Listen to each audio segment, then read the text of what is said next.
Doctor Mohan भागवतजींनी प्रमुख 3 मुद्द्यांवर भाष्य केले. पहिला मुद्दा आमचे राष्ट्रीयत्व, दुसरा मुद्दा राष्ट्रीय स्वयंसेवक संघ आणि तिसरा म्हणजे स्त्री शक्ती. त्यामधील सर्वात पहिल्या मुद्द्याबद्दल आपण माहिती घेऊयात. आमचे राष्ट्रीयत्व. राष्ट्रीयत्वाची व्याख्या चाणक्यांनी केलेली आहे. राष्ट्र म्हणजे काय असते तर चाणक्य म्हणतात, जनपदवती भूमी, राज्य, दुर्ग, अमात्य बल, कोश सहृद ही राज्याची अंगे आहेत.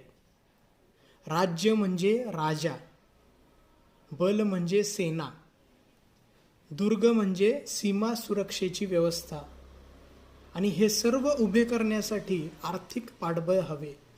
म्हणून मग येतो कोश.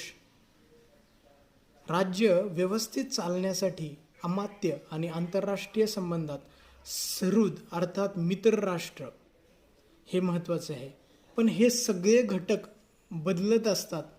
अढळ अपरिवर्तनीय असेल तर ती म्हणजे जनपदवती भूमी. ही भूमी आमची आहे. आम्ही या भूमीचे मालक नाही, आम्ही या भूमीचे पुत्र आहोत. आमच्यासाठी ही एक पवित्र भूमी आहे. आमच्यासाठी ही पवित्र भूमी, ही पुण्यभूमी, कर्मभूमी, धर्मभूमी आहे.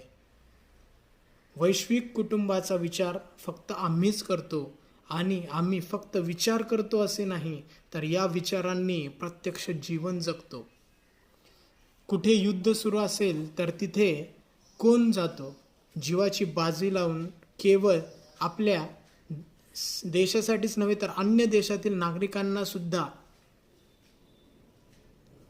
त्या युद्ध क्षेत्रातून सुरक्षित बाहेर काढण्याचे काम कोण करतात?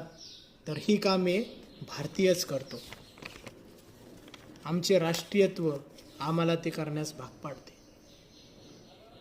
तर आपण सर्व लोकांना एकत्र आणूया, त्यांच्यामध्ये पराक्रम जागूया. या पराक्रमाच्या आधारावरच भारताला महान बनवण्याची योजना आपण तयार करूया.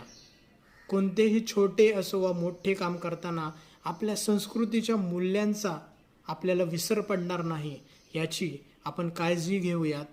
आणि असे आपण जेव्हा करू तेव्हा भारत नक्कीच प्रगती करेल. त्यानंतर दुसरा मुद्दा त्यांनी सांगितला की राष्ट्रीय स्वयंसेवक संघ.